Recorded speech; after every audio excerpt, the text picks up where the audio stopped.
On the record, in the matter of the people of the state of Michigan versus Ariana Ash, 24-03479. Yes, please. Morning, Your Honor. Joseph Yang on behalf of Ms. Ash, who is present and to my left. Okay, today was the date that was scheduled for preliminary examination for Ms. Ash. I see here that there's been an offer for her to plead guilty to an amended count one of attempted plea and elude in the fourth degree under MCL 750.47982A. That's a misdemeanor. You can stand, please. Maximum penalty 1 year and/or $1,000 in fines, and that the people will dismiss the original count. That's complete and accurate. Correct, Judge, thank you. It is, Your Honor. And you want to accept that offer, ma'am? Yeah. Please raise your right hand. Do you solemnly swear or affirm the testimony you're going to give is the truth and the whole truth under the penalty of perjury? Yes. Okay, you can put your hand down. I have an advice of rights and plea information sheet here. It has today's date on it. And there's a signature here. Is that your signature? Mhm. Is that a yes? Yes. Okay, you understand all the rights listed here?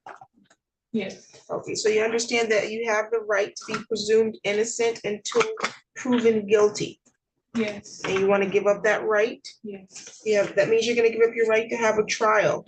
You have the right to trial by jury, and you can require the prosecution at the time of trial prove each element of the charges being brought against you beyond a reasonable doubt. You understand that? Yeah. Want to give up that right as well? Mhm. Is that a yes? Sorry, yes. Yeah, we have to create a record, and so we have to be able to understand if you said yes or no. Okay. I didn't need you to say, it was just her. Just whoever I'm addressing. Okay, so you understand that you're gonna give up your right to see, hear, or question and cross-examine any other witnesses that they were gonna call to testify against you. You're gonna give up your right to call your own witnesses to testify on your behalf or present evidence that you believe show a defense to the charge being brought against you. You also give up your right to silence and not have silence be used against you. You understand that? Yes. Is anyone threatening you to get you to give these rights up? No. Has there been any promises made if you give up these rights? No. Are you currently on probation or on parole? Yes. Which one? Probation. Out of which court? Ian County. Understand that by pleading guilty, it could result in a violation of your probation status. Yes. You also understand that by entering a guilty plea, it could result in a conviction that you may need to report to your future employer, or you may need to put this or report to your current employer. Yes. It also could have impact on travel or immigration status you may be seeking. You understand that? Yes. Okay, as to the amended charge of flee and eluding for attempted flee and eluding fourth degree, how do you plead? Guilty. Factual basis. Thank you, Your Honor. Ms. Ash, I want to take you back to on or about November 22nd of 2024 on Waverly Road between Sheffield and Jolly. Is that in the city of Lansing, Ian County? Yes. All right. And were you driving a vehicle that day? Yes. And was there a police officer vehicle following you? Yes. And did it have lights and sirens or something on to signal that they were trying to have you stop? Yes. And you knew that they were trying to have you stop, correct? After a while, yes. And then, but even though you saw that, you didn't do the fatal order to change the drive until you got to Jolly. Is that correct? Correct. All right. Any questions from the prosecution? None, Judge, thank you. The court is satisfied with the factual basis. I'll accept your plea. On your plea, you made freely, voluntarily, and intelligently. The matter is set for sentencing March 27th at 9 o'clock in the morning. When you leave here today, you need to go down to the 5th floor, check in with our probation department so they can get you set up for a pre-sentence interview. Okay. You were on probation out of which court again? Ian County. Until when? June. What time in June? Of this year? Yeah. Not just inform the court, we will be requesting HIDA status if she's eligible. Just for the court is aware.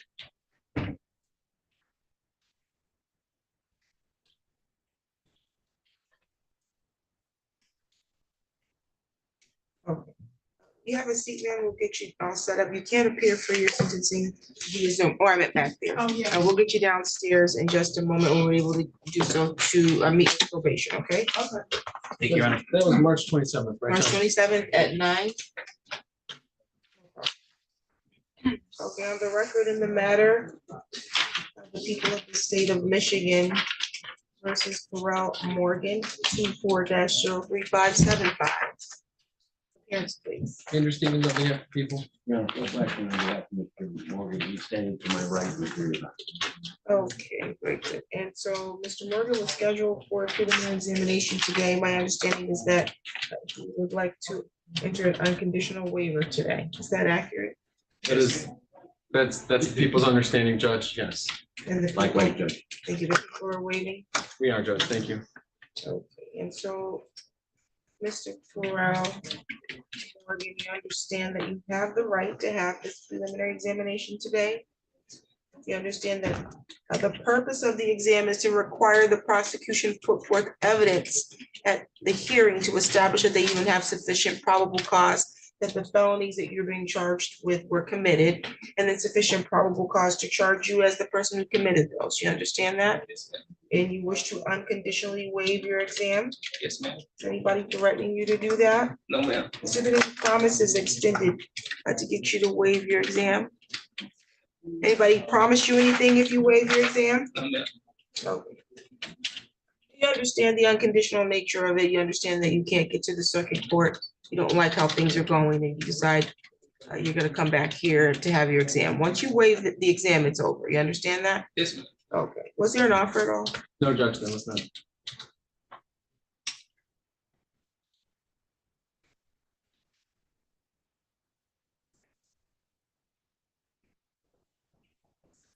Find your waiver to be freely and voluntarily given. The matter will be bound over to the circuit court for a bind over date of February 12th. The date the circuit court will get the file from the district court. Mr. Morgan does not need to appear in the circuit court on that date unless Mr. Blackman is filing a motion to have him rearranged at the circuit court. Otherwise, your next court date will be a pre-trial in circuit court. Your attorney will be made aware of that, okay? Yes, ma'am. Do you have any questions for today, Mr. Morgan? No, ma'am. The bond was set at 75,000 cash surety with GPS tether and victim notification. That will continue. Any additional matters for the record? Nothing from the people, Judge. Thank you. Nothing from the defense. You're all set.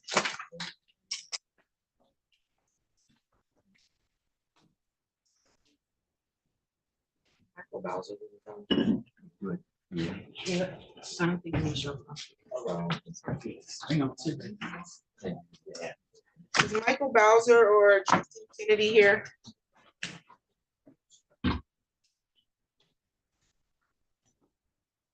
Okay, on the record, in the matter of the people of the state of Michigan versus Shantarian Glasgow, 24-03480 and 81.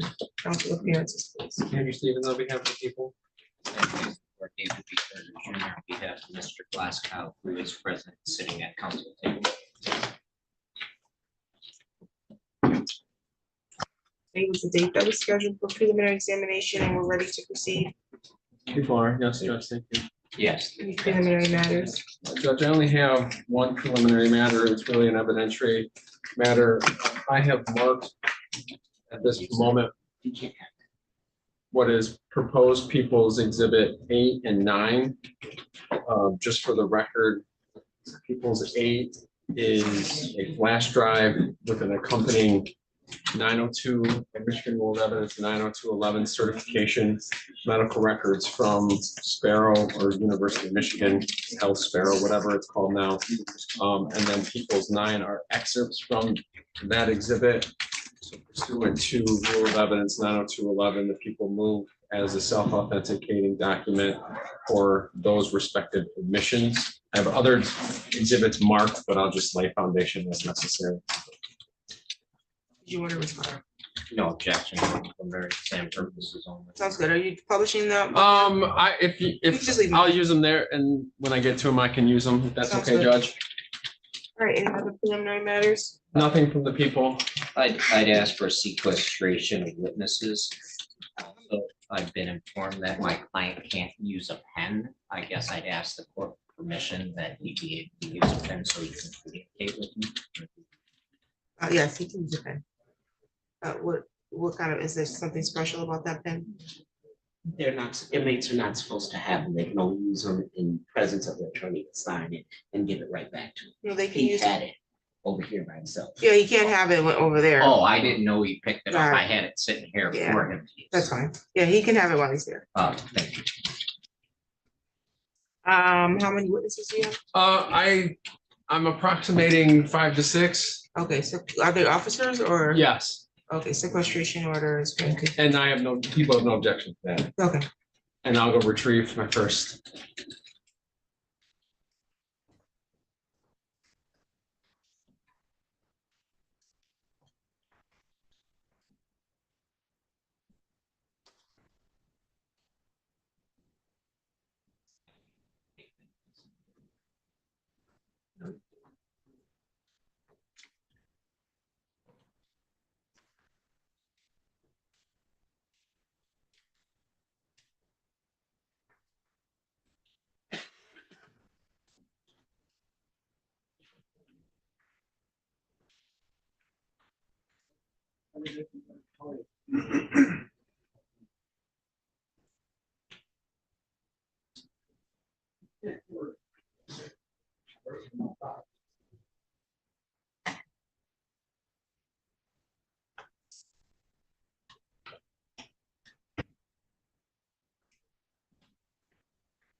People call Officer Nicholas Zuber.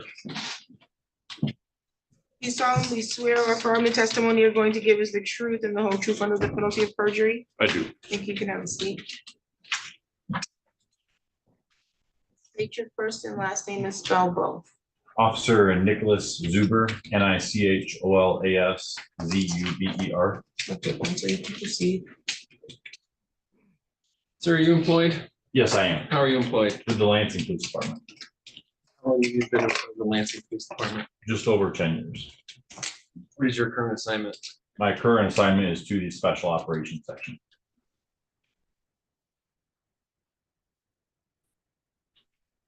And what does that entail day to day for you? Day to day, it entails working plain clothes, plain vehicles, specifically narcotics trafficking. I want to direct your attention to the specific date of November 21st, 2024. Do you recall working on that day? Yes, I do. Specifically around the time of about 11 and 12 in the 11 in the morning and 12 in the afternoon. Were you working on that specific day at those times? Yes, I was. And what were you doing on that day and within that window of time? I was working plain clothes, plain vehicle. I was on my way to an unrelated investigation regarding narcotics. During your shift on November 21st, 2024, did there come a point where you were traveling in the area of West Miller and Coach Light? Yes, All right. What part of the city is that? Actually, what is that within the city of Lansing? yes, it is. What part of the city is that? It's the very southern part of the city. And that's within Ingham County? Yes, it is. And why were you traveling in that area? I was headed to an unrelated investigation, that was just a road I took to get there. Okay.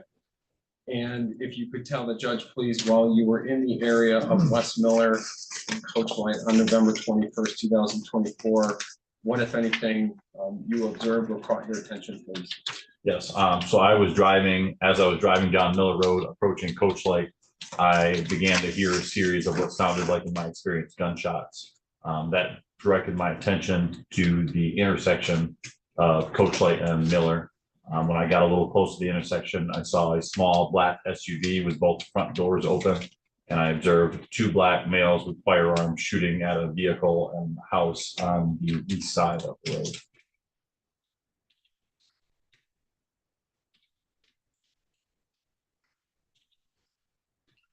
Can you approximate, how far away from the intersection of Coach Light and West Miller you were when you first heard the sounds of what you suspected were gunfire? When I first heard the sounds, I would guess approximately 50 yards. Okay. And I think you said as you approached the intersection, you observed some additional, or you made some additional observation. What did you do after you made those additional observations? Once I saw all of that, I got on the radio, I called out my position and what I was observing. I went just past the intersection, just out of eyesight so that I could turn around and get a better eye and possibly follow the vehicle. Okay.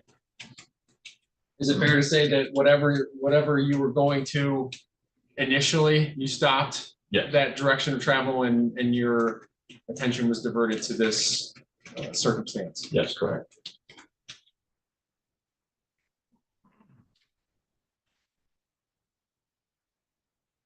When you turned back around, take us from that point. What did you do after that, please? Right as I was beginning to turn around, I saw that same small black SUV come out to Miller Road.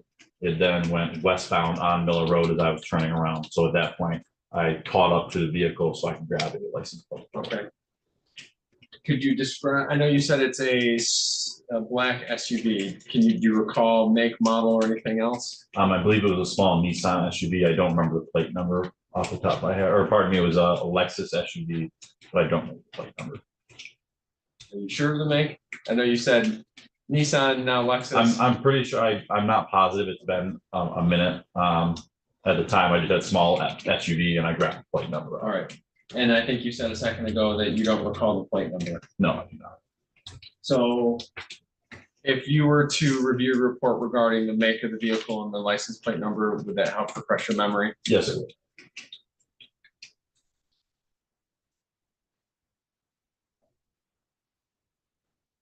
Carter, on the first page of his report, may I approach this witness? Yes. Officer Zuber, I've underlined, I know there's going to be a lot of markings, but I've underlined two sections of your report. If you can review that to yourself and look up to me when you're done, please. Reviewing that, does that help refresh your memory as to the make and license plate? Yes, it does. All right, as to the license plate number, you recall the license plate number? Yes, it was EWN. I can't recall exactly the numbers on it. Okay. I was looking at the make on that. All right, and I'll jump back to the make and we'll circle back to the numbers. Do you recall the make of the vehicle now? Yes, it's an Audi. All right, and then you want to review your report to refresh your memory as to the numerical or the numerals in the license plate number? Yes. Reviewing that, does that help refresh your memory a second time? Yes, it does. All right, so we had EWN 5458.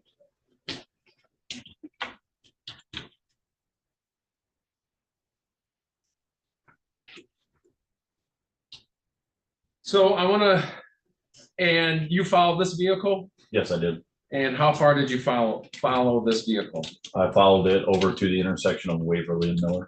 And how far is that from the point where you sort of initially first observed it and first started following it?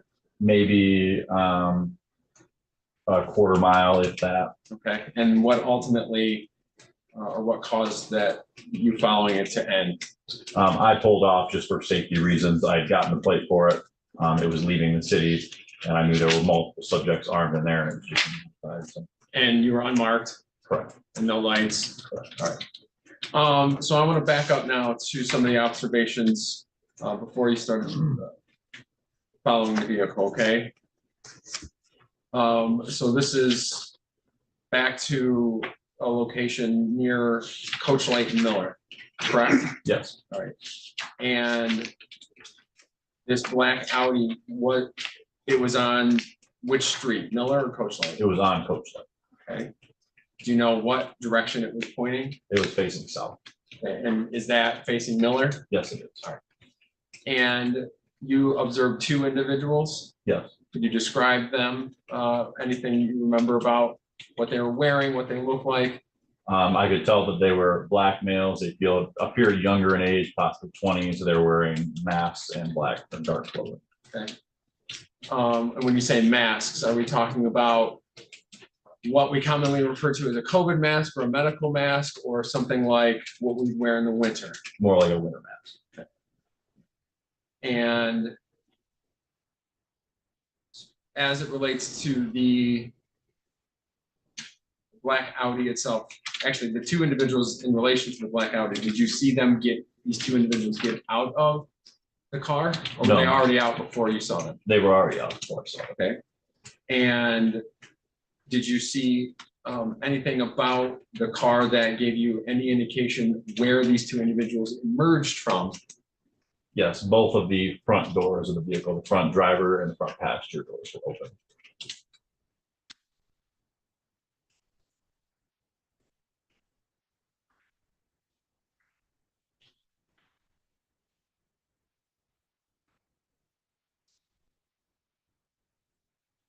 And you described the sound of suspected gunfire even before making that intersection. What, if anything, did you observe consistent with gunfire when you sort of made contact or saw down that intersection? When I saw the individuals, they had firearms in their hands and they were still actively shooting at the house, so the fire continued. So each individual had their own respective firearm, Yes, one or more than one? So one person at a time, did they have one gun or more than one gun? I only saw one with each person. Okay, so a total of two different guns. Yes.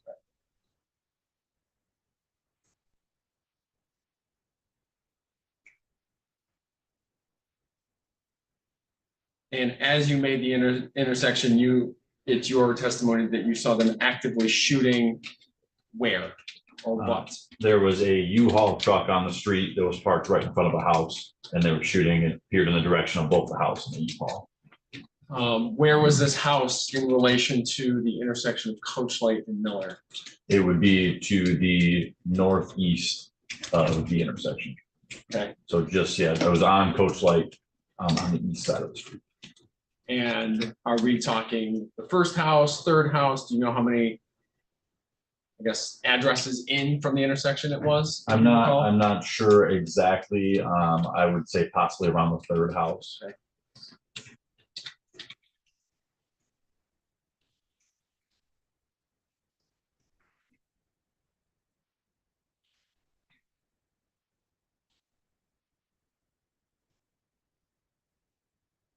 In the time it took you to pass the intersection and see those individuals actively shooting, turning around, that vehicle has now left the scene or is leaving the scene of the shooting. Correct. All right, and that's when you picked up follow the vehicle. Yes. After you stopped following the vehicle, did you return back to the shooting scene? Yes. Okay, what, if anything, did you observe when you arrived back at the scene? When I arrived back at the scene, I saw that the U-Haul truck parked out front was riddled full of holes. Anything about the residents? Not that I can see. Okay.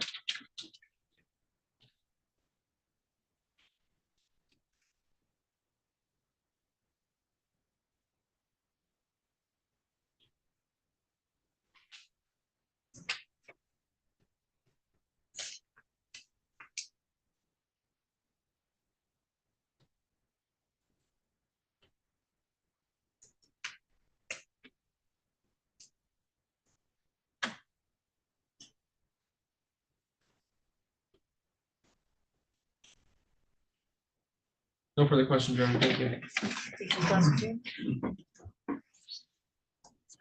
It's Officer Zuber. Yes, correct.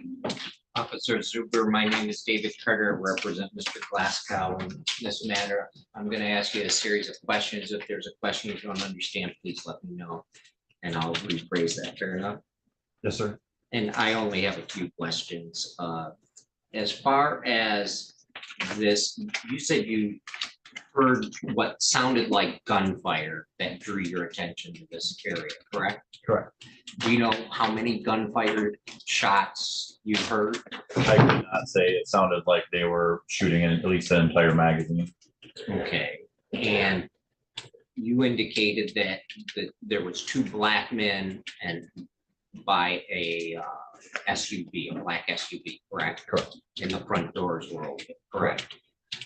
Could you see inside the SUV? Just the front. Okay. They had tinted windows, correct? I believe so. So you couldn't see if there was other passengers in that vehicle, correct? Correct. Did you see anybody outside that the gunfire was directed towards? I did not.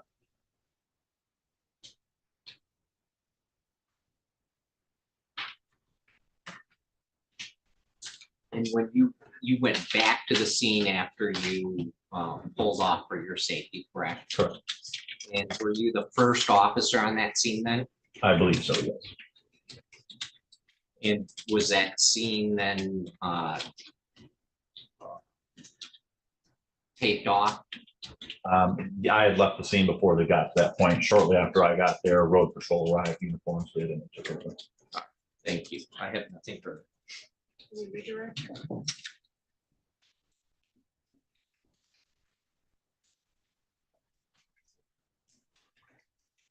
No further questions. Thank Or you. no additional questions, sorry. Thank you, Officer Zuber. You can call your next witness. Thank you, Judge. Sorry, the people had a subpoenaed witness I was unaware of. I was addressing just Yeah, I saw him. at the Reach out. conclusion of that. My apologies.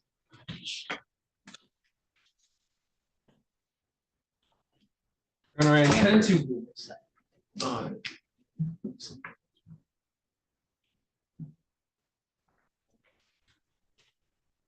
Your Honor, the people intend on calling Officer Olson next. I'm just gonna go make sure he's out there. If not, I'll switch to a different witness. Sounds good.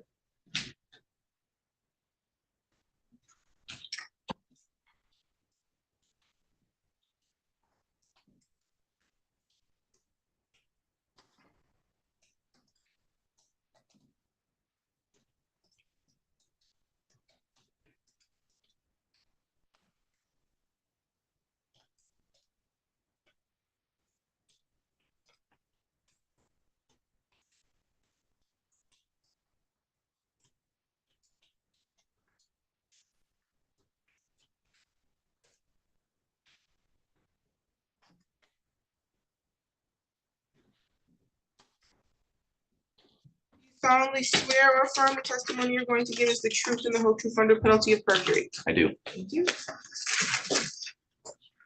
What's your first and last name is spelled? Robert Olson, ROBERTOLSON. You can proceed, thank you. Thank you. Officer, or sir, are you employed? Yes, I How are you employed? work for the City of Lansing Police Department. In what capacity? I am currently in the crime scene investigations unit. And how long have you worked for the City of Lansing Police Department? Just over 8 years, And how long have you been assigned to the crime scenes investigation unit? just since early summer last year.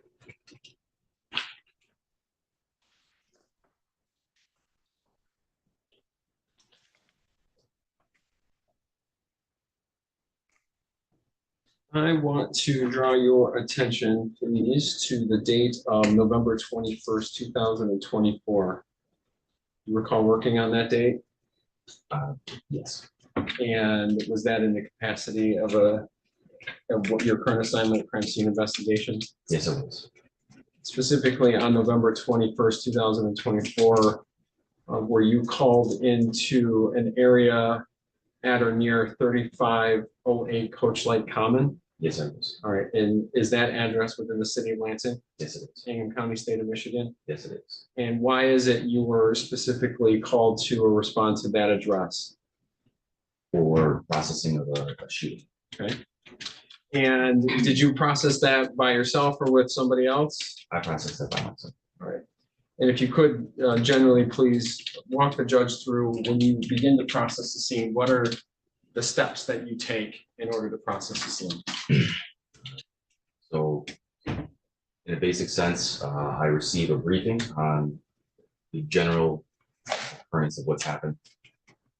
That way I have an overview of what's taking place. Then I will take the CSI vehicle, which has all the equipment I need, to that location. I arrive on scene, and usually there will be scene security, other officers, or maybe a detective that will be able to give me further information on the scene of where pertinent evidence is that I should look for. Once I have that information, I do a personal walkthrough of the area of the crime, and I will either confirm or locate additional evidence if needed. Once that's done, I kind of have an idea of the area I'm working in. The first thing I will do after that is I will go through and get initial photographs of everything in the scene, and without touching or marking anything. After that, once I've photographed everything, I will go through and I will use placards and measurements if needed to locate for camera purposes and also for identification purposes. Placards with numbers or letters. I will go through that systematically to try to paint a picture of where the evidence was located and in the order I located it. Then I will do another set of photographs to locate that evidence. Once I've done my photographs of all of that evidence, I will do another walkthrough to make sure that I didn't miss anything. There can tend to be dozens or even more items in a case. Once I've confirmed that I've got everything, I have my evidence list that I've drawn out each individual item that I've located, where I've located it, and a description of that item. I will collect that in individual baggings for each item as I go along. Once I've collected those items, I will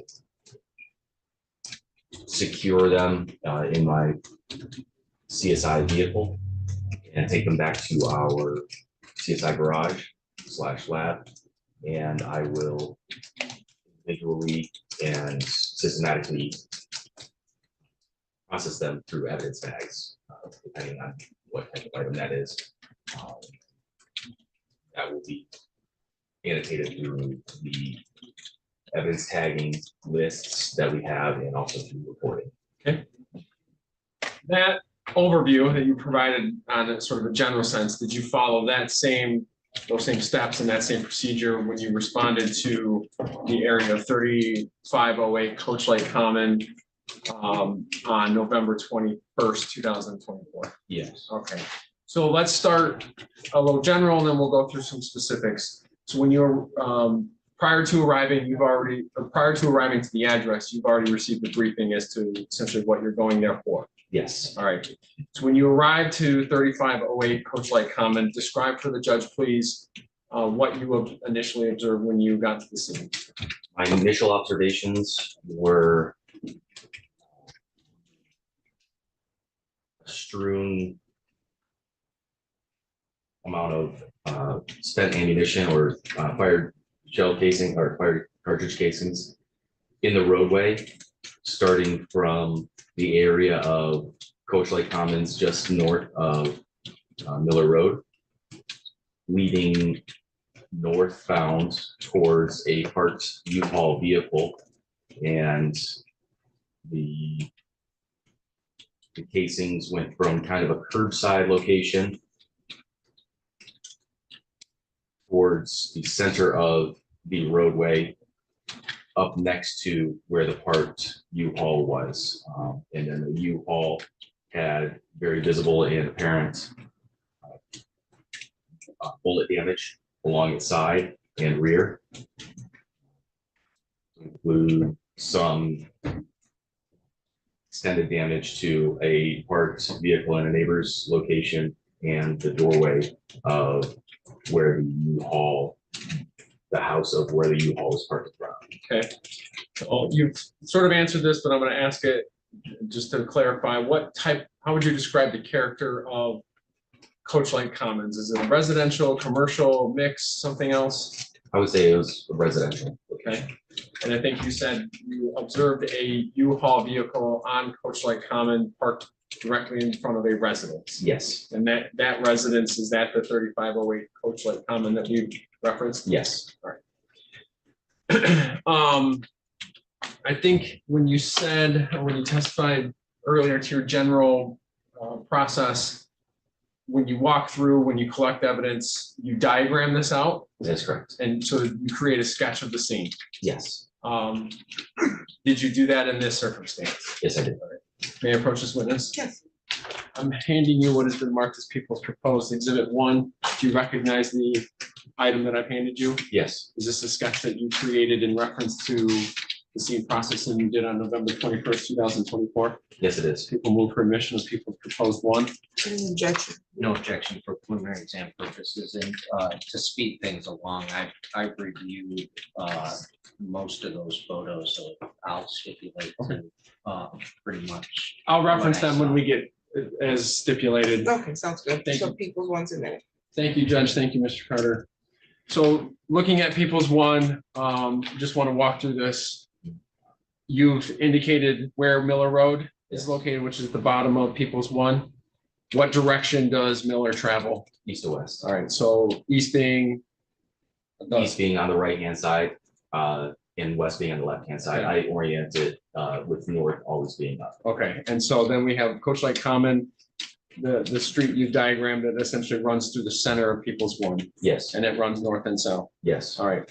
And now on the scene diagram, there are a number of little circles. What are those circles? What do those circles signify, please? they signify the item of evidence that I've collected, and I will indicate by that item number, and then I will circle it to separate it from any other items in the diagram. Okay.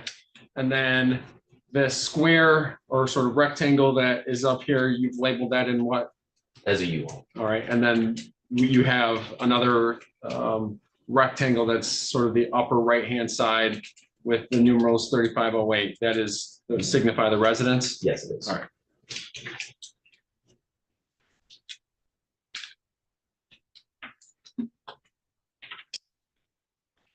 We're going to walk through what has been received by stipulation as people's 2 through 7. And I'll just start with this. People's 2. This is a photograph. Yes, Is a photograph of the scene that you processed. yes, it is. All right. Describe for us, please, what we're looking at this photograph. This is a photograph showing an angle from about a northeast location direction, showing the evidence placard markers in the roadway relevant to ammunition that has been spent and unspent ammunition, as well as showing the U-Haul and the residence that was in front of us. All right. Now, those yellow placards, evidence tents, this is after you've walked through the scene at least once before you place those placards down and photograph. Is that Yes, accurate with your sort of general process? yes, People's 3, is this also a photograph? yes, it is. All right, and what are we looking at in People's 3? Can you see it okay? Here, I'll stand. This is a closer angle. I've moved north slightly just to show continued movement and angles of the scene. This is just a more north. This is a photo of me at a more north position. From the looking previous? east, From the previous location. All right. People's 4, also a photograph? Yes, And then what are we looking at, or what's depicted in People's 4? this is more of a direct east location, looking location, showing the residence and the U-Haul along with placards. All right, so those first 3 photographs are essentially you walking north of Coach Light Common, and then sort of turning eastward towards that residence. That's correct. And still on People's 4, if you can either point out or describe where on the U-Haul, I think you said in your testimony before we got to the photographs, you observed some bullet impact sites. Can you point those out on this photograph? Or at Yes. least some of them? Yeah, I mean, they're pretty visible. The dark indicated markers along the side of the vehicle, which I eventually do photograph and put markers on. But at least on People's 4, they're visually observed throughout that side of the U-Haul vehicle. Yes, Moving to People's 5, is this also a photograph? yes, One from the scene? yes. And now what are we looking at People's 5? I am standing directly next to the U-Haul along the curbside facing the residence, and I took a general overall photo of the residence. Okay. People's 6, the photograph? This is the entrance of the residence as well as showing impact point. Okay, so if we were to compare People's 5 and 6, they're essentially just you moving from roadway mailbox location to the front door of the same residence. That is correct. All right. And you said in People's 6, you can visually observe an impact, bullet impact site. Can you at least point that out for the Yes, judge? it's in the lower right-hand portion of the door. Okay. And are there numerals above the door? Yes, What are the numerals? 3508. And then finally, People's 7, is this a photograph as well? Yes, it is. And then one from the scene that you processed? Yes, it is. And what are we looking at in People's 7? A more close-up view of that same doorway, showing a better outline of the impact point further left.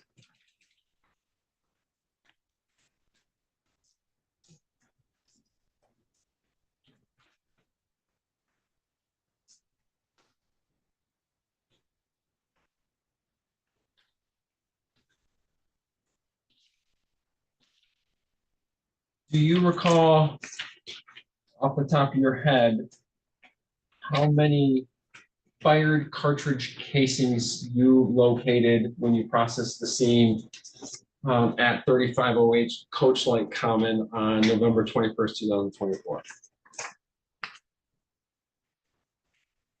I were to guess, it would be in the realm of about 17. Okay. But you don't know off the top of your head? I do not. Okay. In order to answer that, as part of your scene processing, do you create a sort of an itemized list of the items that you found and located and seized? I do. Reviewing that, would that help answer the question I asked, the precise number of fired casings that you located? Yes, absolutely. May I approach this witness? Yes. All right, I'm handing you pages, just as, if you want to just go ahead and review that to yourself and then just look up to me when you're done, okay?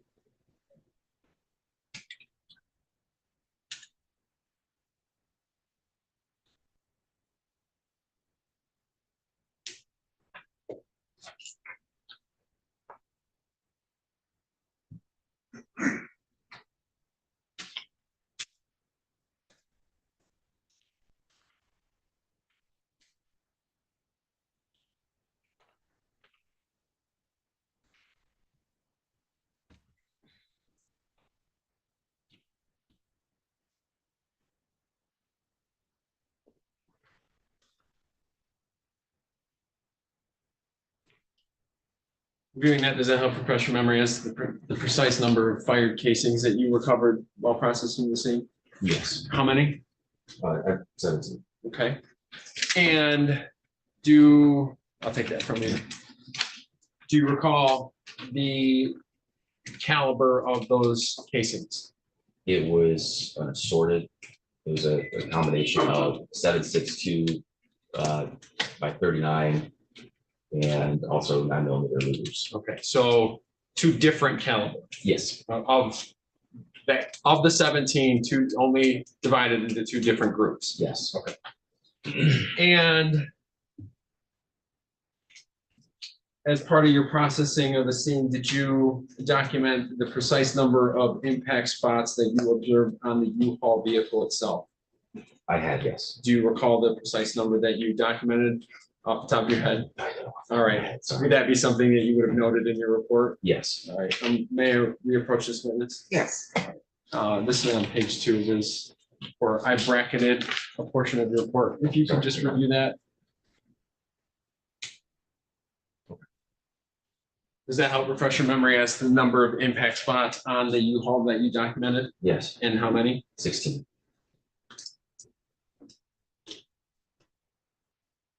Were there other items of evidentiary value that you collected outside of the fired casings that I've asked you about?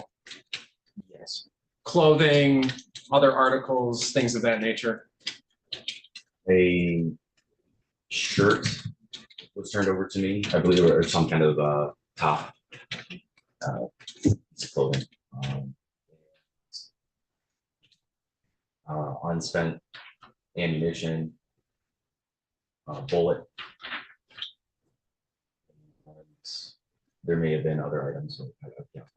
Okay, but that's common outside of things I've asked you about. There are other things that you collect Yes, in addition to the photographs and the sketches that you create. yes, Is that fair? yes. Okay. Did there come a point where? Pause one. Did there come a point where you,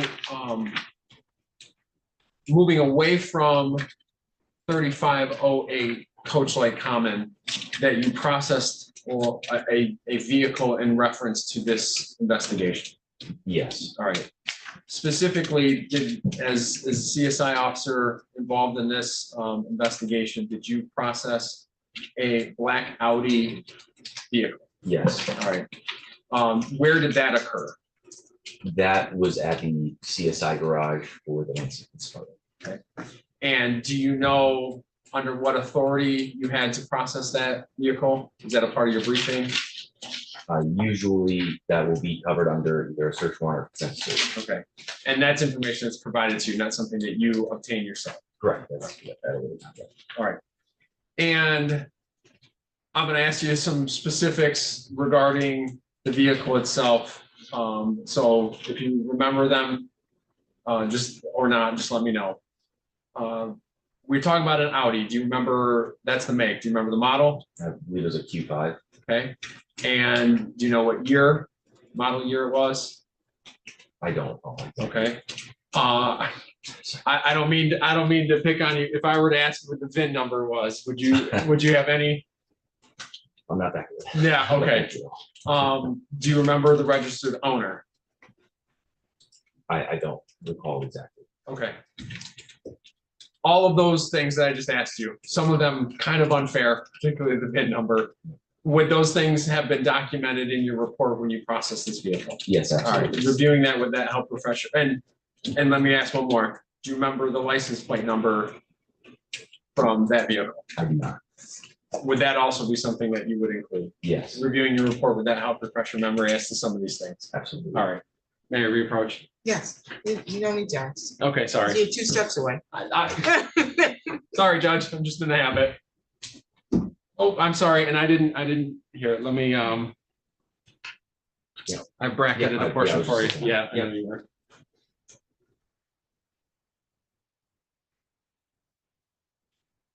I have no objection if he just reads from the report, the VIN number, the registered owner and the license plate. Okay, and I'll actually trim it down. What is the license plate number of the black Audi that you processed? In phonetic, it is Edward William Nora 5458. Okay, who was the registered owner, or what individual was that vehicle registered to? The registered owner that I was provided with was Pharrell Morgan. And then could you just give me the last 4 of the VIN for me, please? Yes, it is 0531. All right, thank you. Thank you, Mr. Carter.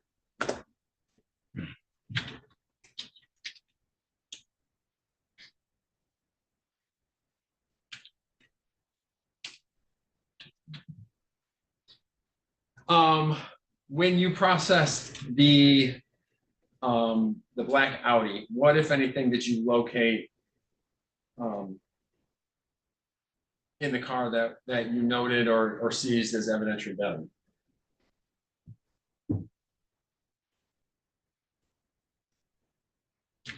Yeah, I don't recall anything specific at the moment. Any articles of clothing, if you remember?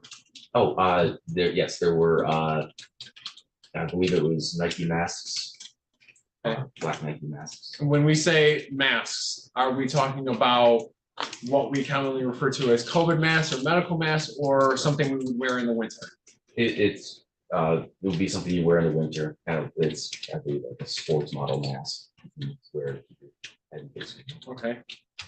Do you recall the specific location of, actually, strike that, let me ask this first, this is sort of foundational.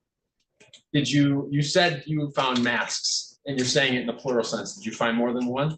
Yes, I did. All right. Do you recall the precise location of each mask that you found within the black Audi?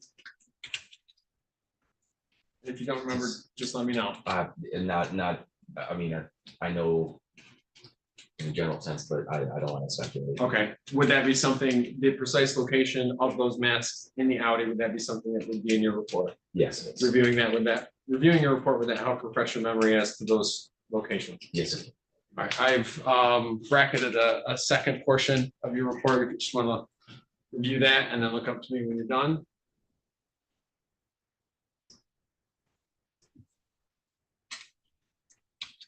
Reviewing your report, help refresh your memory as to the precise location of the masks. Yes. All right, if you could tell the judge where you found each one of those respective masks, please. The first mask I located on driver's seat.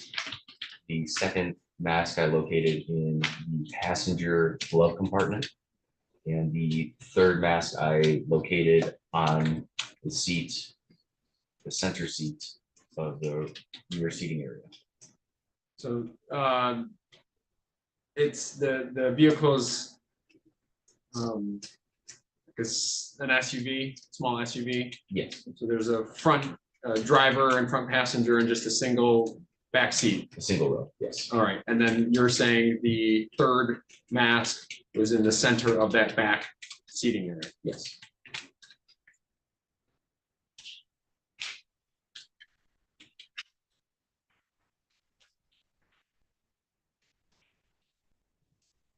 Thank you, and I have no further questions for Officer Olson.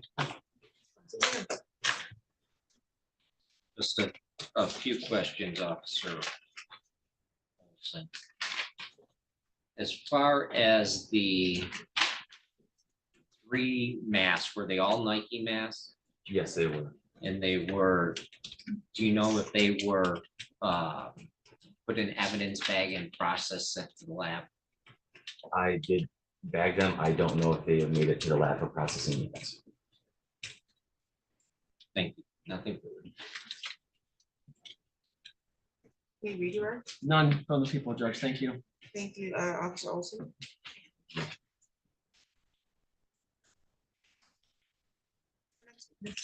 Thank you, Judge. The people intend to call Trooper Andrew Golden next. I'll just notify the court, not that Trooper cares, nor do I think the detective wants me to say.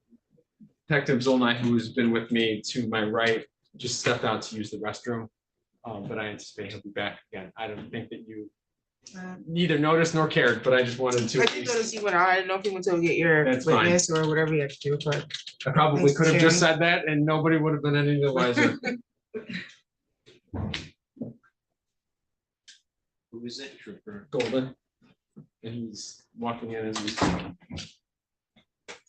Solemnly swear or affirm the testimony you're going to give is the truth and the whole truth under penalty of perjury. I do.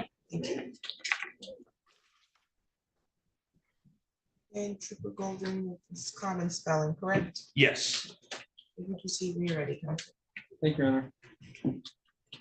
Sir, are you employed? Yes, How are you employed? Michigan State Police. And in what capacity? My current role, I work Secured Cities Partnership. We work in conjunction with the Violent Crime Initiative. And in what way do you sort of pair up or work with the Violent Crime Initiative team?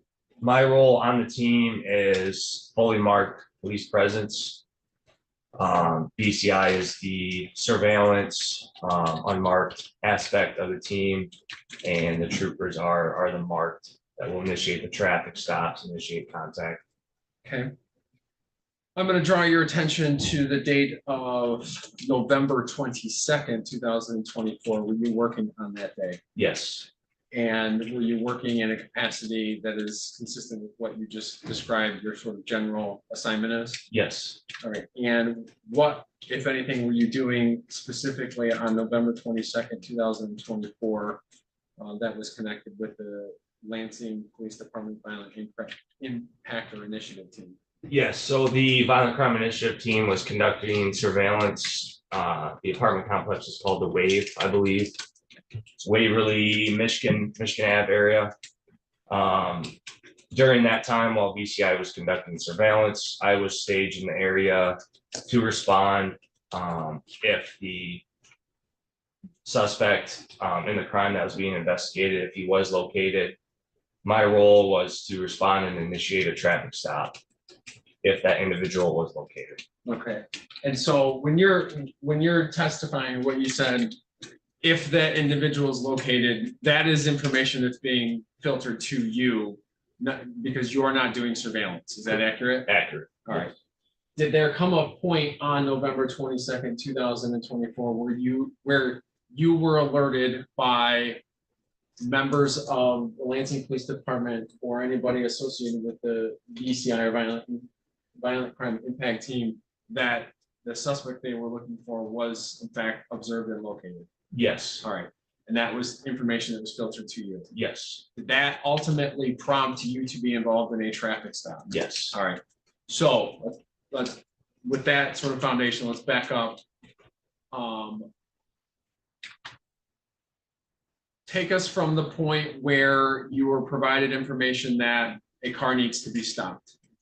Yes, they advised an individual matching the suspect's identification, Trentarian Glasgow, entered the passenger seat of a blue Dodge SUV.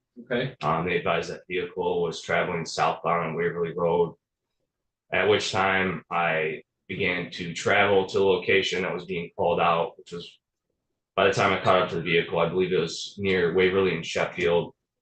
I observed the vehicle activate the brakes, observed the driver's side brake light not turn on, at which point I initiated a traffic stop for the defective driver's side brake light. Okay. So back up, you said Waverly and Sheffield. Approximately is where I first observed the vehicle. All right. Is that area within the city of Lansing? Yes, And Waverly's actually the line between Ingham and Eaton. Correct? correct. All right. So we're at least on or near Ingham County. Yes, sir. And so you not only had information regarding a potential occupant of this blue Dodge Journey, but also observed a traffic violation independently of that. Correct. And then you started the process to effectuate a traffic stop, right? Yes. Take us from that point for me, please. I was in my fully marked Michigan State Police patrol car. I initiated a traffic stop for the defective brake light by activating my overhead emergency lights, which are fully operable, functioning. After I activated my overhead emergency lights, the vehicle continued to travel without stopping. To further alert the driver of the vehicle, I activated the patrol car siren in conjunction with the overhead emergency lights. The vehicle continued to travel. We traveled all the way to Waverly Jolly area where the blue Dodge Journey pulled into the Sunoco gas station. After the vehicle pulled into the Sunoco gas station, it continued to slowly travel, at which point unmarked VCI members pulled in front of the blue Dodge Journey and it eventually came to a stop there. Okay. What did you do after that? I positioned my patrol car on the front passenger side of the vehicle to prevent the vehicle from fleeing. Okay. And did there come a point where you made contact with any individuals within the vehicle? Yes, so I made contact with the front seat passenger, Trentarian Glasgow. He was placed into handcuffs, I believe, by Officer Bush of VCI. Okay. Did you make contact with him contemporaneously with Officer Bush, or how did that sequencing go? Yes. So the way my patrol car was positioned, it was up against the front passenger side door, so he's unable to the vehicle. So while I had to back up my patrol car to allow Mr. Glasgow to exit the vehicle, at which point Officer Bush was making contact with him, handcuffing him, and then I walked up in contact Okay. with Mr. Glasgow. If you if you saw Mr. Glasgow again, would you recognize him? Did Yes, you see him in the courtroom today? yes, Could you please point Mr. Glasgow out and describe an article of clothing that he's wearing for me, please? yes. He is seated to the right of his defense, wearing a green jumpsuit, a white undershirt. You're gonna let the record reflect that Trooper Golden has identified Mr. Glasgow. Can I answer? No objection. Preliminary exam. So noted.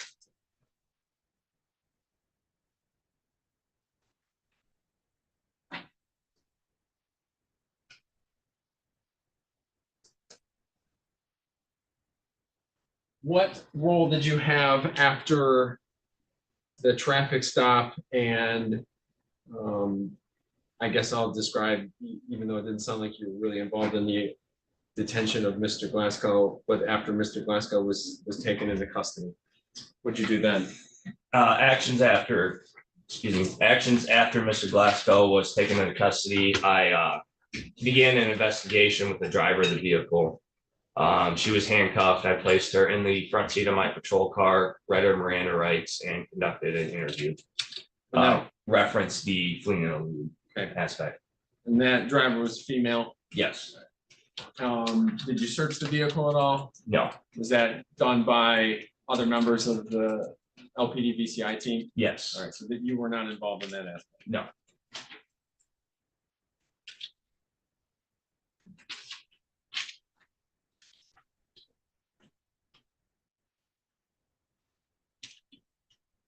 Thank you. Your Honor. No further questions for Trooper Golden. Officer Jam. No questions. Thank you, Trooper Golden. Thank you.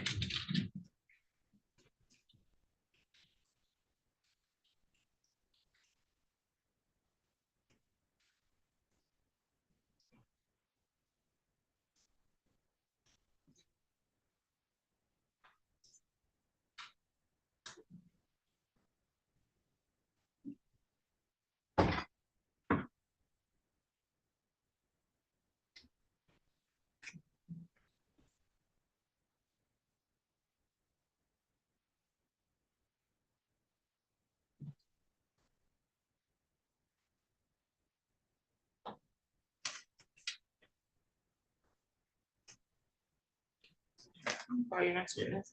Thank you, Judge. People are gonna call Officer Tyrese McClinton. Should be relatively short.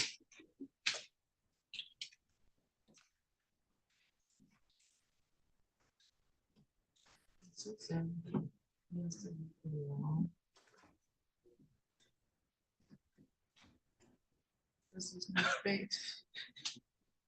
What's that? Yeah.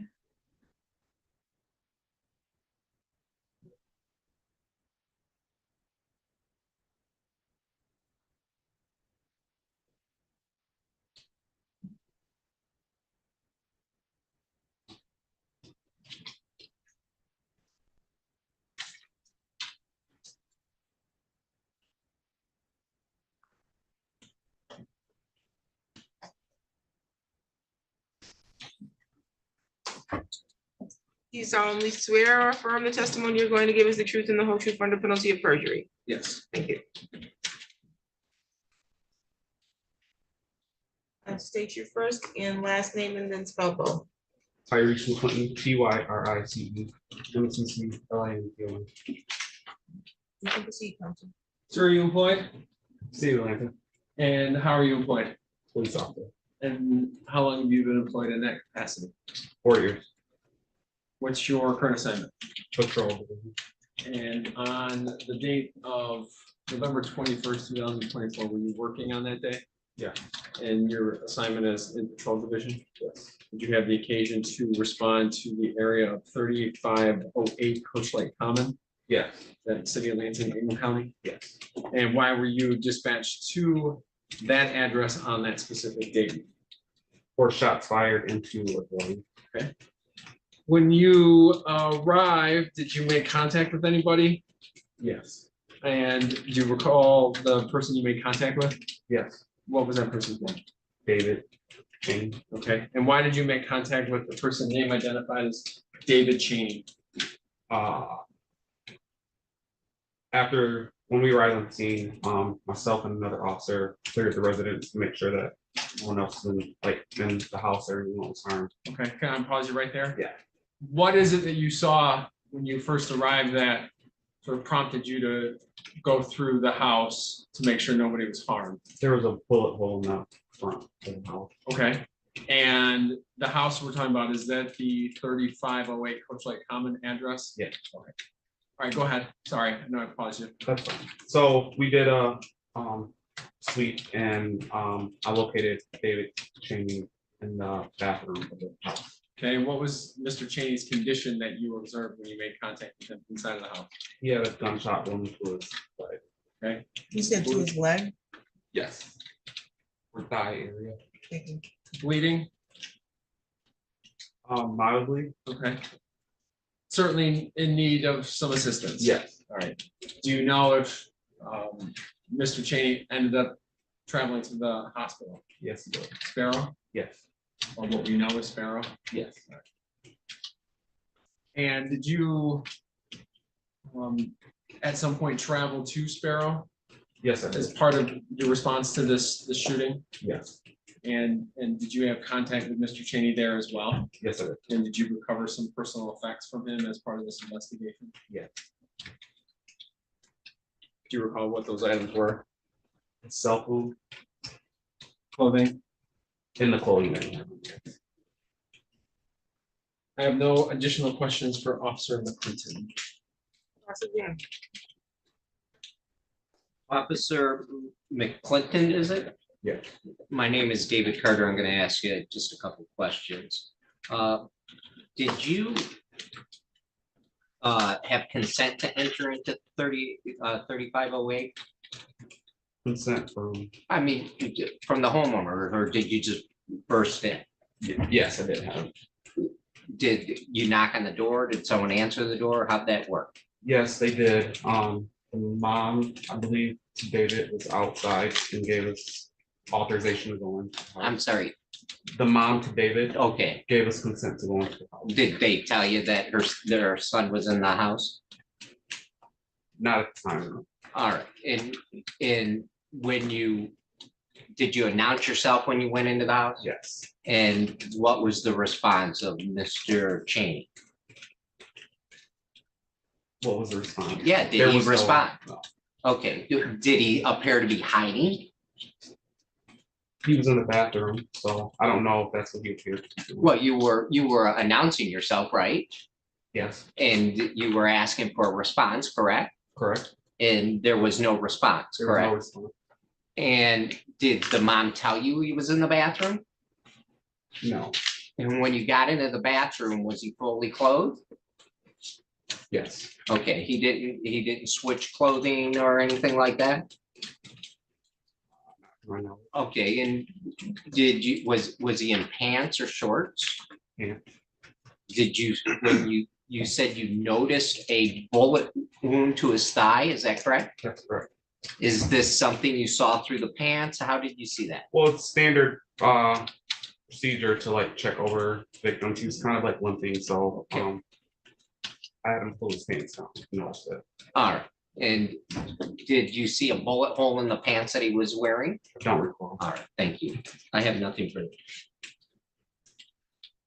You redirect. None to the people, Judge. Thank you. Thank you, Officer McClinton.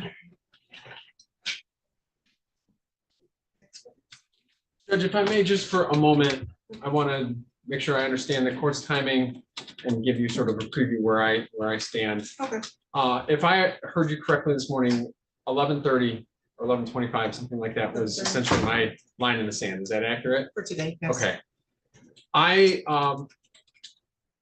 It's sort of out of order. I intend to call the detective Zolnai to my right. I imagine that will likely take up the remainder of the time we have today, which would leave me with only one additional witness that I intended to call, which was Officer Aaron Bush. And so that's how I plan to, might end a little bit early than the 11:25, but Okay. That's sort of where, I just want to make sure I had that timing right. Sounds good. Okay. Thank you. With that, Judge, the people called detective, oh, I'm sorry. If I can have 1 second, Ben, I'm going to pay my meter. Oh, off the record. You know how those meter mates are. Car might be getting towed right now.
Okay. Back on the record. I need to call your next witness. Thank you, Your Honor. This will call Detective James O'Malley. You solemnly swear or affirm the testimony you're going to give is the truth and the whole truth under penalty of perjury. Yes, Your Honor. Thank you. You can have a seat.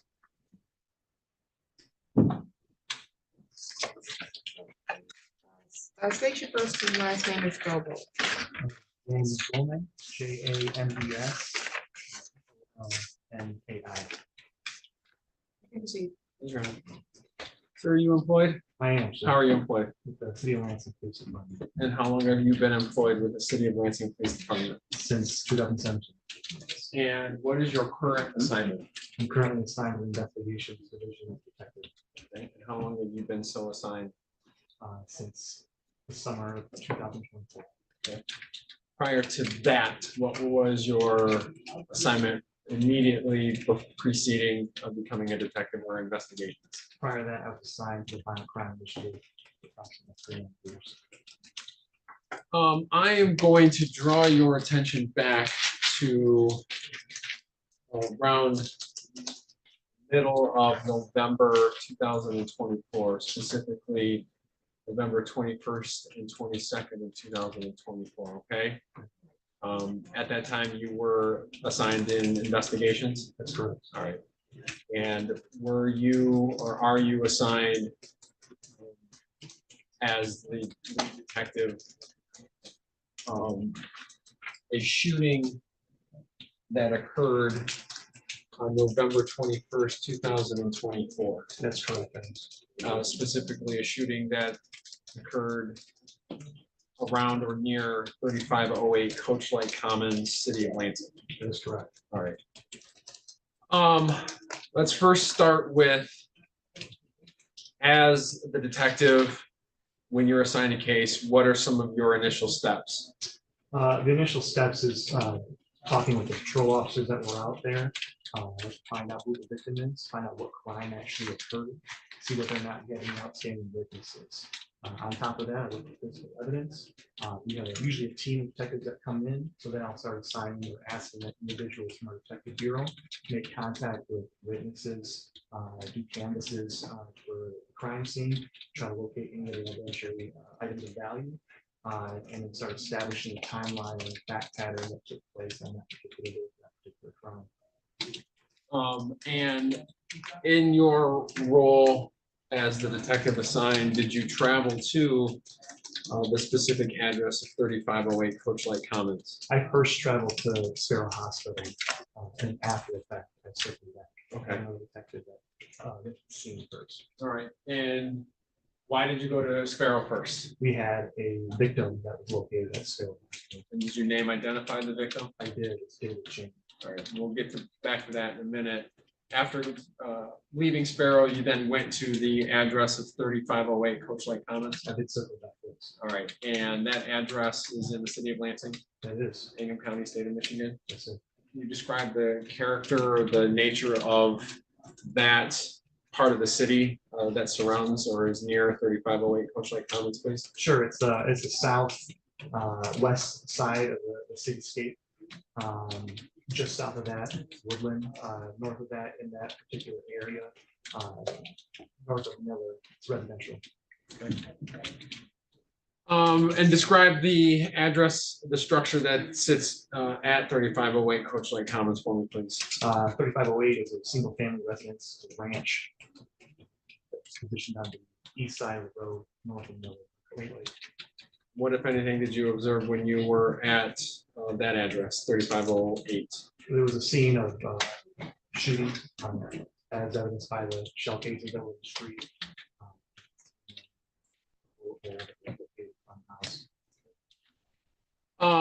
When you arrived, was CSI processing? What was the stage of investigation? I don't believe that they were present at that time, whether it was before or after. Again, I went to the Sparrow Hospital first and came in after the fact.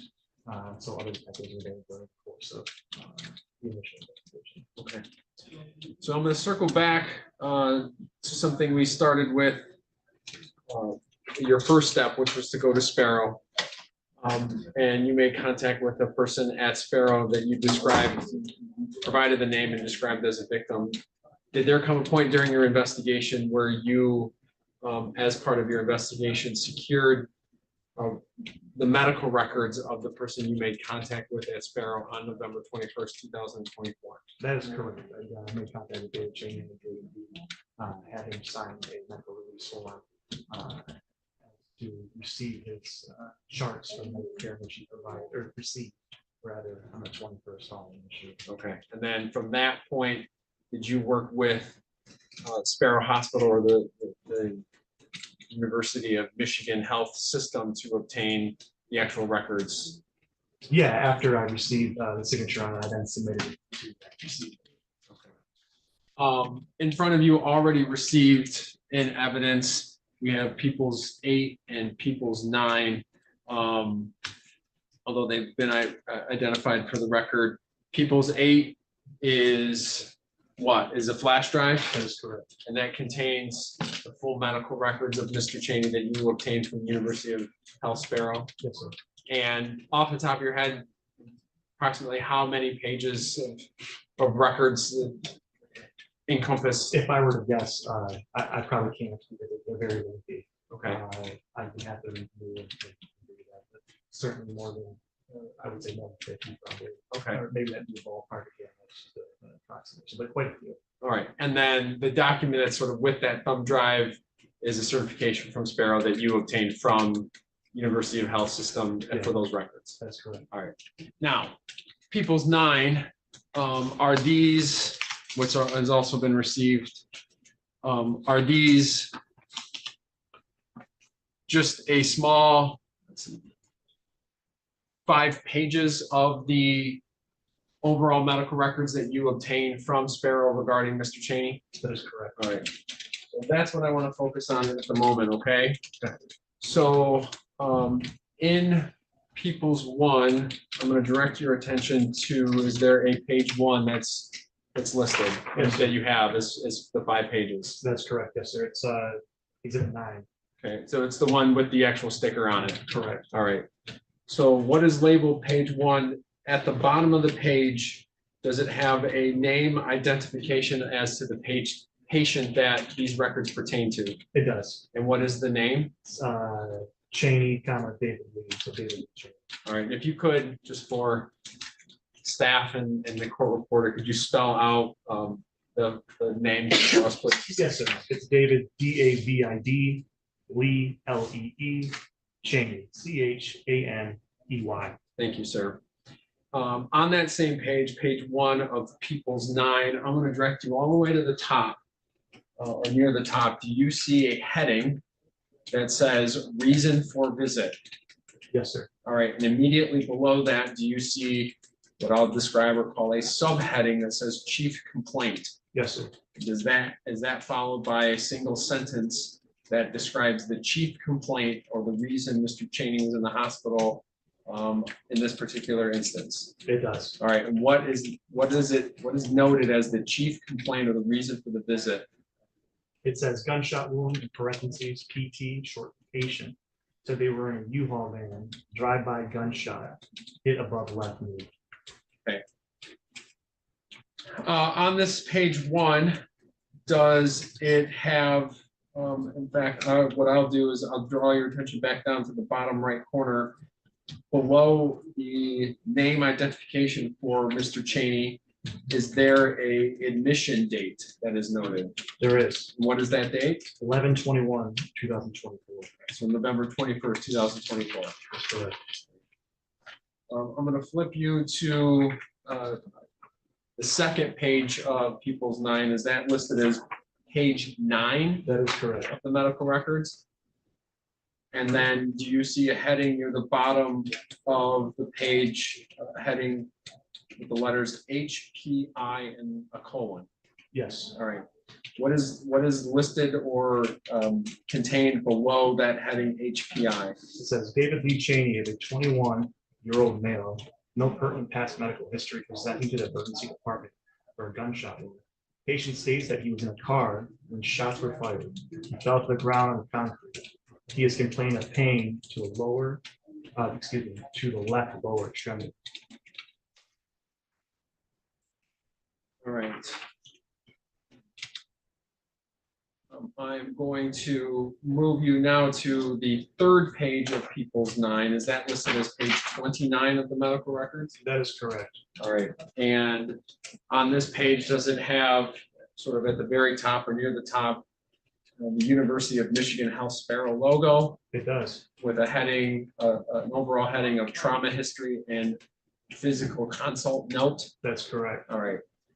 I'm going to draw your attention now to about the middle of the page. Is there a subheading that says history of present illness? Yes, sir. All right, and that would be essentially what HPI stands for. Right? Yes, sir. All right. Could you read the, let's see, the first full sentence of HPI? You don't need to read that whole paragraph. It says the patient is a, in his parentheses, MAIT, 21-year-old male. Another set of parentheses that say NFIT, S, P, MAIT, GSW to the left 5. Okay, and then if you could, the second, that second sentence. Patient was in the back of a U, in parentheses, NFT or 2M, U-Haul, separated by parentheses. U-Haul van when an unknown person fired multiple shots into the back of the van. I'm going to draw you now, or your attention now, or if you could please flip to what is the fourth page of People's 9. Is that listed as page 32 of the medical record? 32, yes. All right, and what is depicted on page 32 of the medical record for Mr. Cheney with the admission date of November 21st, 2024? There's a wound to his mid to lower thigh region. It is labeled left anterior thigh. All right, and is there a photograph within the medical chart itself? That is correct, there is. And then what, if you could move to the very next or the last page of People's 9, is that page 33? Yes, sir. All right, and what is on page 33? It's another image closer in than the previous, again showcasing the wound to his left.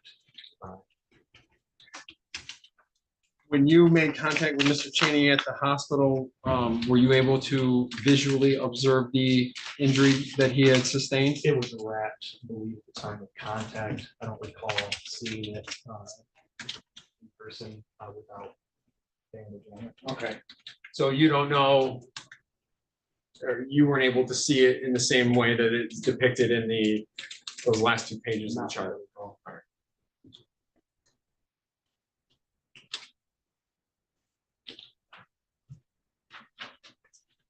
As part of your investigation, did there come a point where you either had contact with or reviewed the reports associated with Officer Zuber? Yes. All right. And what information, I guess I'll ask if you can remember, did you speak to Officer Zuber directly or did you review his reports or both? Both. Okay. What information as it relates to this investigation did you, what investigative leads did you get from Officer Zuber and or his reports?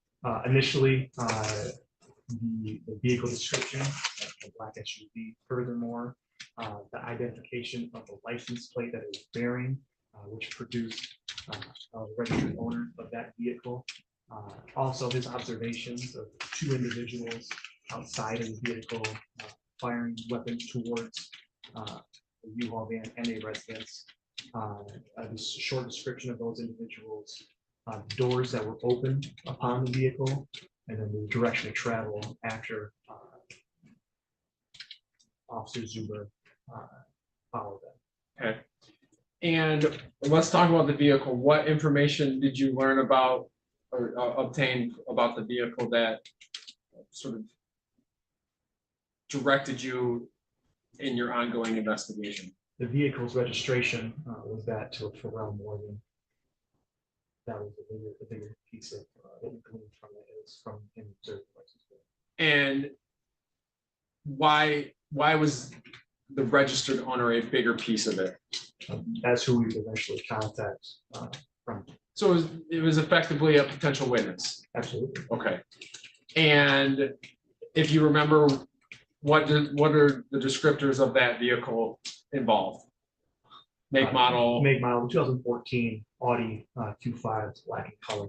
Can be described as a, I wouldn't just say SUV, but certainly a crossover. Okay. And did there come a point where you did in fact make contact with the registered owner, Mr. Morgan? Yep. All right. And were there other investigative leads in addition to speaking to Mr. Morgan that you followed up on and developed as this case progressed? There were several. Okay. Can you characterize what some of those are without getting into some of the real specifics? Yes, we rely upon the Violent Crime Initiative to monitor social media accounts. So we utilize social media accounts, search warrants for both cell phones and infotainment centers to vehicles, and then NIDA leads, which is the comparison between shell casings located on scene and shell casings in the gun, determine whether or not that would indeed be the crime done. The firearm was utilized at the time of crime. Okay. And I'm going to circle back to a couple of those a little bit later. Did there come a point during your investigation where an individual was name identified as potentially being involved and or a witness, that being Trentarian Glasgow? Yes. Okay.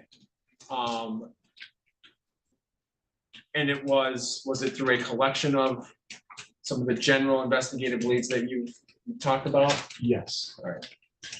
Did there come a point where you ultimately made contact with the person name identified as Trentarian Glasgow? Yes.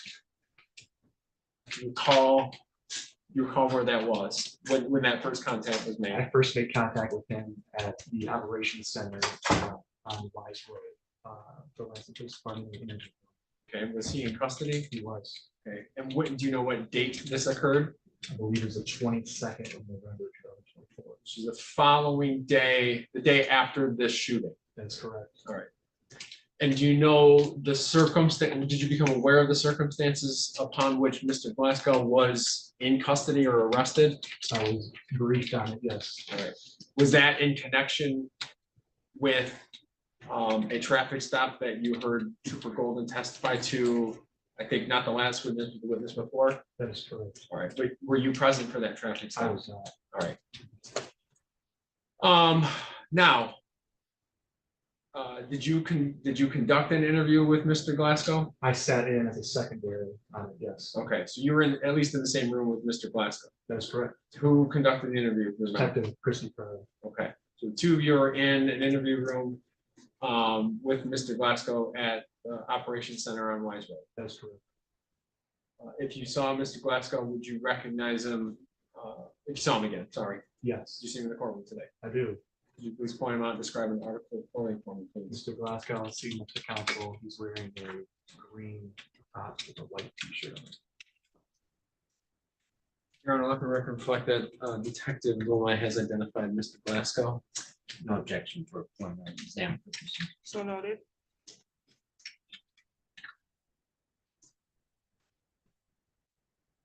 As part of this investigation, you talked about social media, cell phones, infotainment, and on top of an array of other things. Was there ever a cell phone associated with Mr. Glasgow seized in this case? Yes, sir. Do you know when that item was found and seized? On the 22nd of November 2024, about crime initiative in contact with Mr. Glasgow, and one of the officers seized his cell phone. Is that during that traffic stop? That's correct. All right. And do you know if that phone was searched in any way? After a search warrant was obtained, it was searched. Okay, so you answered the next question I was going to ask. So the phone was searched and it was searched pursuant to a search warrant. Yes, sir. Did you prepare that search warrant? Did. All right. And now you talked about, as part of your investigation, infotainment is a potential investigative lead. what is infotainment or infotainment systems? As we move into advancements with vehicles, oftentimes for ease, the manufacturers will allow us to connect our personal cell phones to the infotainment center. That would be a shorthand, or excuse me, longhand for stereo system or whatever device they have within inside of that vehicle that controls a myriad of controls from that vehicle. You just you can open doors through it, unlock the vehicle, start the vehicle, and connect it via music to whatever media player you have on your cell phone. You can also make phone calls from it when it's connected, and utilize the Bluetooth connection, allowing you to speak on the vehicle's speakers rather than your cell phone, hands-free. That's a shorthand of what an infotainment center is. Okay. And are you able to extract or obtain information from a vehicle's infotainment system? Yes, And did you take that investigative lead in this case? I did. What vehicle? The Audi Q5 registered to Brown Morgan that was observed by Detective, Officer Zuber Okay. at the time of the shooting. And how is it, under what authority did you search the Q5 for information off of the infotainment system? I came to search warrant for it. Okay. And from that point, what are the steps? We utilize, at least I utilize this particular moment, the Michigan State Police Computer Crimes Unit. They came out, the vehicle was located in a tow yard at the time. They came out, executed a search warrant by plugging into the entertainment center and extracting the data from it. Okay. And you were provided the data that was extracted from that Audi Q5 from the Michigan State Police. That is correct. You had the opportunity to review it. I did. All right.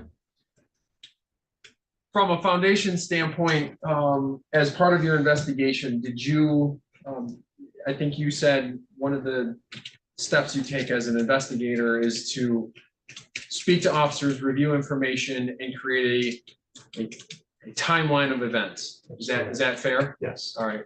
And based on your investigation, what is the timeline as far as when this shooting occurred? Approximately between the hours of 11:50, 11:58. In the morning? Correct. On what day? In November 21st, excuse me, 2024. All right.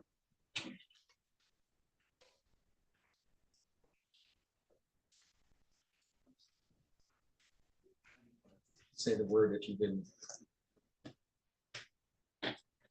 No, this.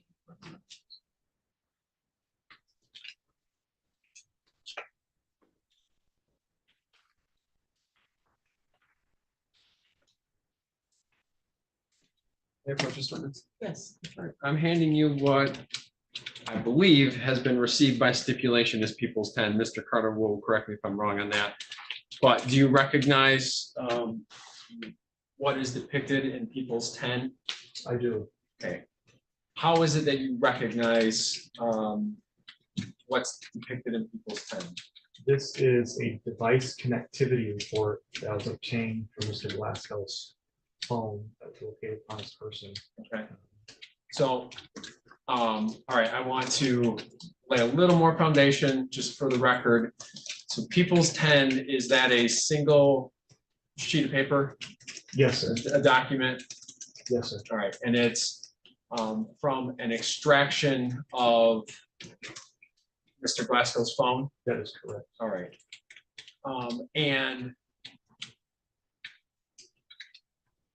that was something that you worked on as part of the investigation in this case. In addition to searching a car, you searched Mr. Glasgow's phone. I think you touched on that a little bit ago. Yes, sir. All right. And what is the process for getting an extraction from a phone? Once you receive a search warrant for the phone, we have investigative analyst team that's part of our investigation division, Detective Bureau. I will provide them with a search warrant as well as the phone located within the evidence department.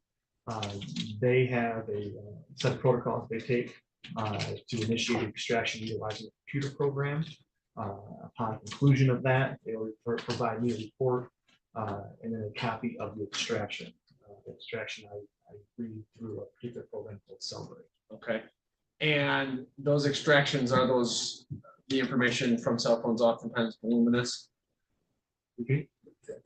The extractions and the information that you can view, is that oftentimes voluminous? Yes, So this single piece of paper that I'm handing you in People's 10 isn't the full extent of the extraction of Mr. Glasgow's phone. that is correct. All right. Those extractions are quite large. This is just one aspect of a larger extraction. Yes, sir. All right. So in People's 10, what did you discover as it relates to Mr. Glasgow's phone and the time or timeline of events of this shoot surrounding the shooting, please? Some of the areas in which you can observe inside a cell phone are cell phone calls, text messages, photographs, videos, and so on. One that I looked at is the device connectivity. It tells me when these devices are connected to other medias, whether it's a Bluetooth or what have you. In this particular document, I noted that Mr. Glasgow's cell phone is connected to an Audi MMI, which is a multimedia interface with a distinct 4-digit characteristic after that. And 11/21/2024, it was connected via Bluetooth connectivity at 10:06 in the morning. Okay, so I want to unpack a few things that you said. I know they're sort of abbreviations.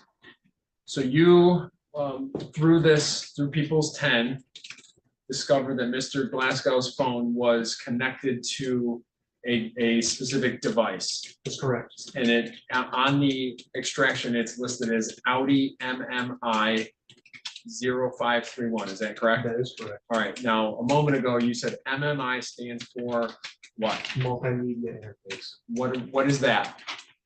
Again, the infotainment center. So it's the device within a vehicle that you connect your phone to. Okay. Now, the numerical, the 4 numbers that follow MMI 0531, through your investigation, did that have any reference or connection to any other thing that was? It did have followed up? significance, yes. That 0531 are the last 4 digits to the 2014 Audi Q5 that was observed on scene of the shooting. Okay, registered to Mr. Morgan. That's correct. All right. And now you said Mr. Glasgow's phone connects to Audi MMI starting what time? It listed as 10:06 and 32 seconds AM on that date. On November 21st? That's correct. Is there a point where it disconnects? There is a disconnect line as well. That is on 11/21/2024. And that is at 12:04 and 48 seconds PM. Okay. And from People's 10, is it fair that what this information is telling us is Mr. Glasgow's phone is connected to Mr. Morgan's black Audi Q5 between 10 a.m., 10:06 a.m. and 12:04 p.m.? That is correct. And specifically, it disconnects approximately 15 or 14 minutes after the reported shooting of Mr. Cheney. That is correct.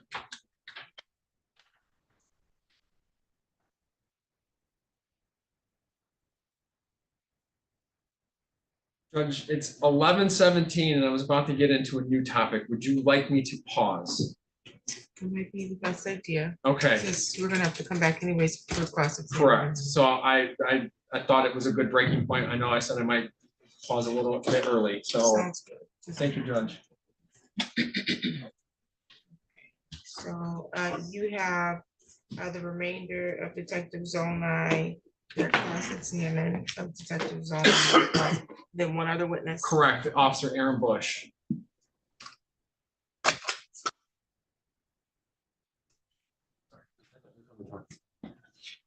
Okay, let's get a date.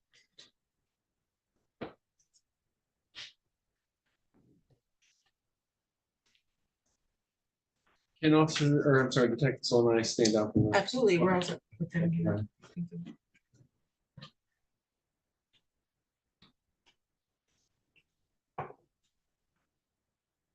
For Mr. Carter, February 14th, does that work for you, Mr. Carter and Mr. Stevens? I have a prelim running in Eaton County. It's all day prelim? No, it is not. It's, it starts at 9. Yes, it's 2 hours.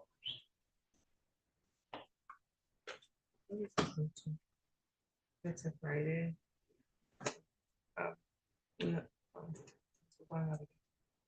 Must we have the afternoon? I don't know. Outside of it being Valentine's Day, I'm available, Judge. Probably not. We'll just find it.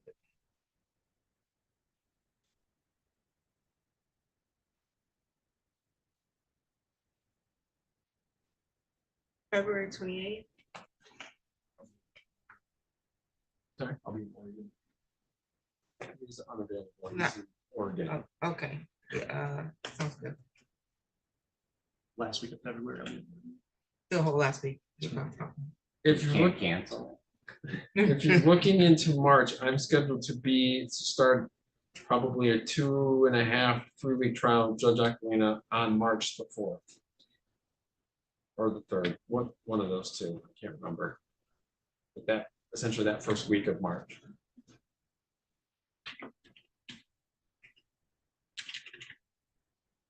I start a capital trial in Clinton County on the 19th of March. So March is pretty much a wash. For at least until the last week. So it sounds like. You said we couldn't do the afternoon of the 14th? We could. Oh. What do we have on the 14th? Afternoon? It's okay, if it's okay with Mr. Carter and Your Honor, I'm good. Well, Silverthorne has an exam and he said it was supposed to last all day. So I was trying to see if we can get him in. The all-day exam from Silverthorne, the Yeah. co-defendant, murder. It's the No. case.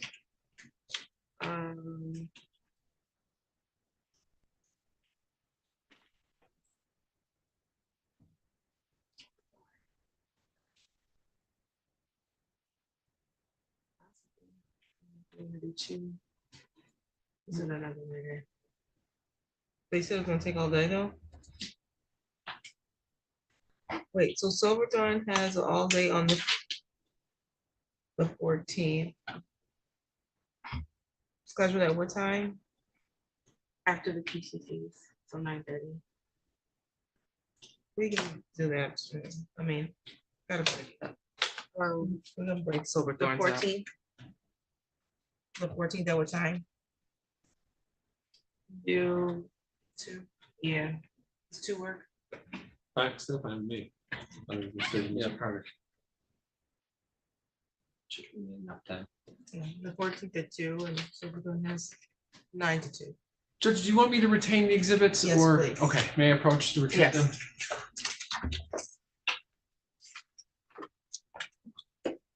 Thank you, Judge. No problem.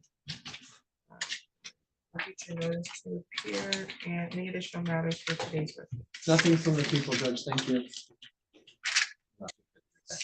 Thank you.